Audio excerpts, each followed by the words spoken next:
Hello my scrappery friends, I hope you're having a wonderful day. Welcome back to Nat Scraps. My name is Natalie Piccone, can't even say my own name today, and I am a maker with close to my heart. Today we are working on day 11 of Christie's Beautiful Life, and I would love to know, are you enjoying this series? Do you want to see more of it? I am going to have to take a break in a few days because I'm going away, but I'd love to know if you want me to finish it after I come back from holidays.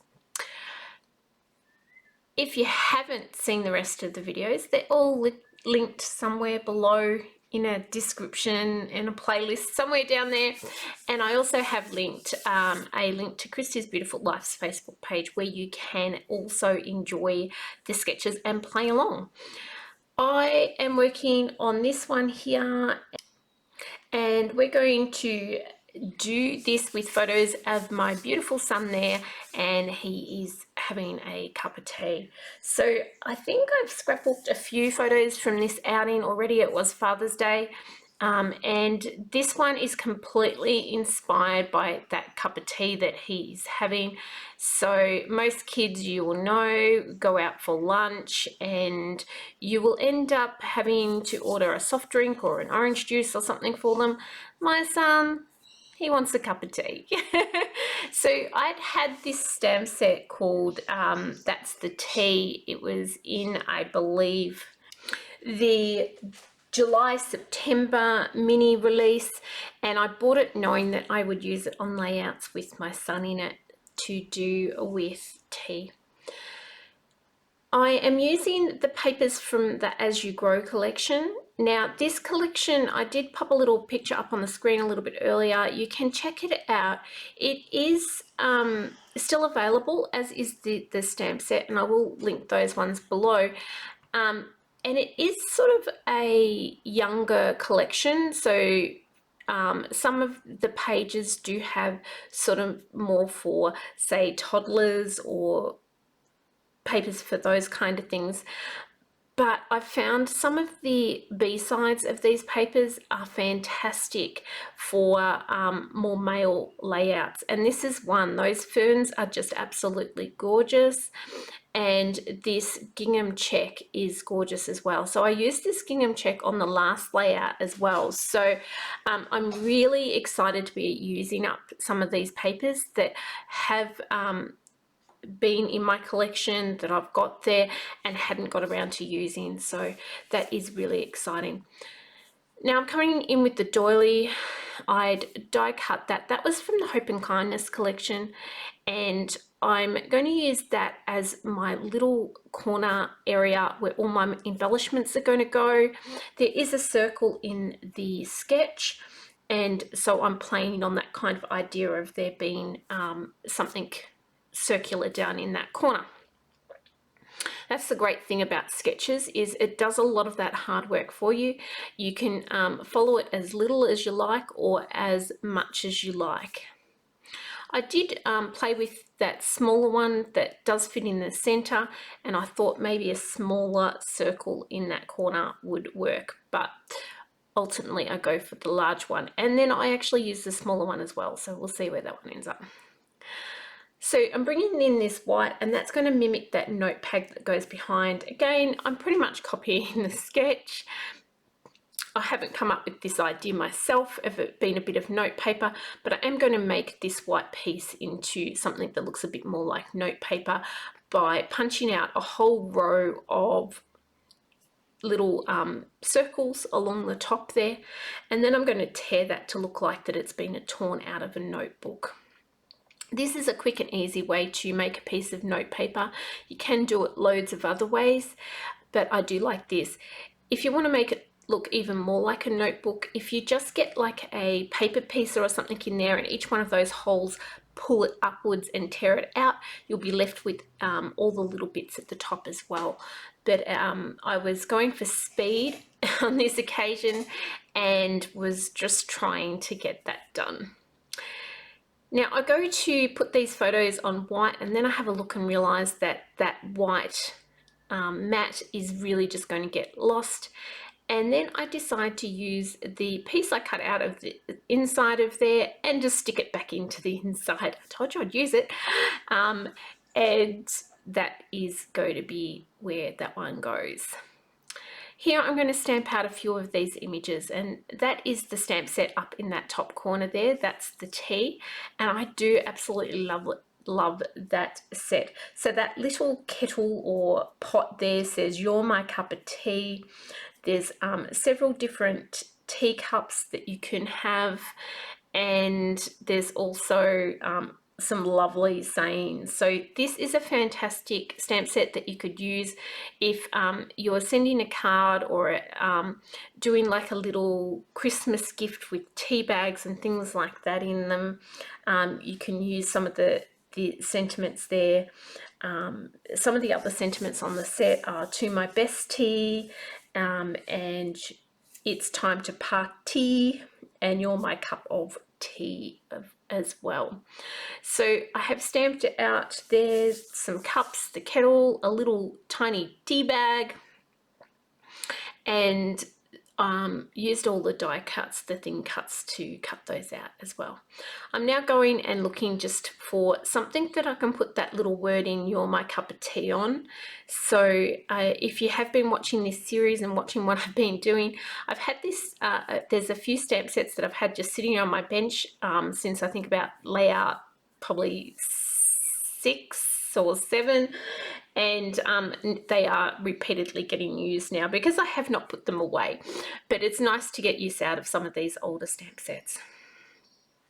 So I'm looking for something for that "You're my cup of tea," and I finally decide there's a little speech bubble there, but it does take me a little while to get that to work. So I stamp it a couple of times and have to re-stamp it to get it perfectly in the frame. The frame around the outside edge is only just big enough, and it's only by millimeters, so it does take a few attempts to get this the way that I would like it. So you can see there, that's about my 3rd attempt, and I think I get it right on this one. There we go. And I'm going to just trim that out with my scissors, and a bit of fussy cutting there, and with the little border. And I will go back in now and look for more things out of those stamp sets, and I do find that I'm using some of the same stamp sets more than once, or the same stamps from the sets more than once, and it's amazing once you start to use some stamps that you have them there, you can see more uses for them. So it does really inspire to use different things in different ways. So that little one says "That happened," and I've got a little arrow, and another one that I'm stamping. I can't quite remember what this one says. It will come to me in a second. So oh, what does that one say, guys? Help me out here. Enjoy the moment. There we go. I know you're all shouting at the screens telling me. So we're just going to cut those out, do a little bit of fussy cutting, and then we are getting close to doing our assembly on this page.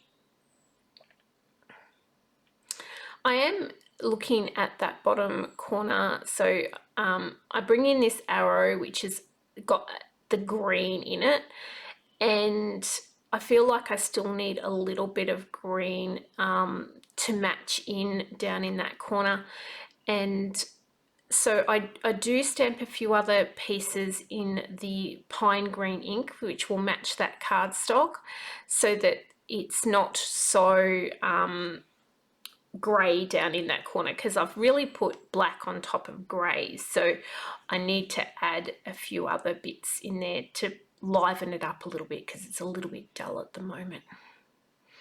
So I use this Love It, and that's got that fancy little squirrel at the bottom too, and you'll see that I actually use both of those pieces, so one down the bottom and I use the other piece up the top a little bit later too, when I actually move my mat back into frame, so you can see what's going on up there. You'll be able to see where I've popped all those little bits and pieces.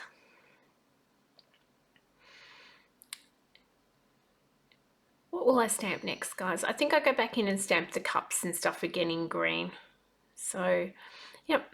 So as I said, I'm just bringing a little bit more of that green where it's got just a smidge dull down in that corner. And with this cup, what I do is I stamp the in green with the one with the saucer. I stamp in the green, but I cut the bit off the saucer off the bottom and place that over top of the one that I already have there. Now, I could have done this with the die set, guys. I just was sitting there, had the scissors there, and I was all ready to go. And sometimes it's faster to just cut small things like that by hand than to get the die set out. So you can see there I've added those couple of little bits of green down the bottom. Now the last thing that I am die cutting here is a whole heap of letters for my title. So my title is going to be Tea Time, but rather than just having one layer of these thin cuts, I have done it so I have two white layers on the bottom and then a green on the top. And again, that's out of the pine cardstock, so I know it's all going to match in beautifully with the rest. Now all those leftover letters I will throw in a little container and put them in the drawer, and I'll have a container just for that lettering die cuts, so that next time I may not have to cut as many, so it's not wasting all those leftover pieces. And I just cut them out of scraps that were sitting on my bench. So I finally decided that I need to mat these photos in green, so I had them sitting there and go in and grab that piece of pine cardstock and mat them up. I also decided that I need to do a little bit of distressing on the ink distressing on those pieces of paper, and then I am going to go together and put them. Now I'm not going to make you sit through me putting all of this together, so in a moment we're going to cut forward and to where we have it nearly all done, and I'll just show you what I have foam taped up and what I've left sitting down. So you can see now that squirrel that I put in the top right hand corner there. I am foam taping up these two little banners that are going to sit together up there, and down the bottom I'm going to attach the love, which I first of all put in way too high and have to move down. So the cups are going to be just adhered, and then I'm going to put foam tape onto my kettle to make that one stand up a little bit.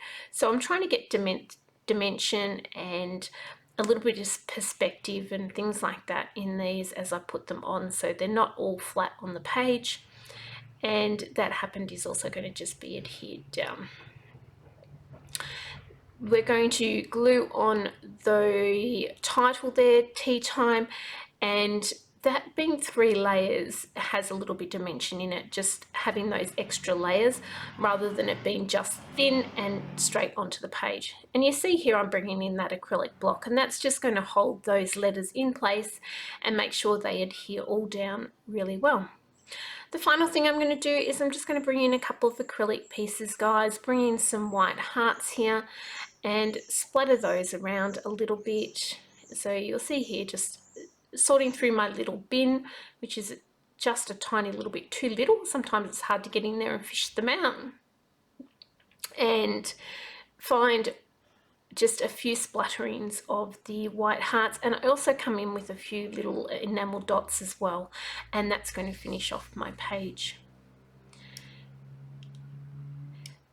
In a moment I will do a little slowdown and then had a final couple of pictures, but I'm pretty sure that you guys are over listening to my voice, so I'll just pop some music on for that and I'll let you guys be sung out with a little bit of music.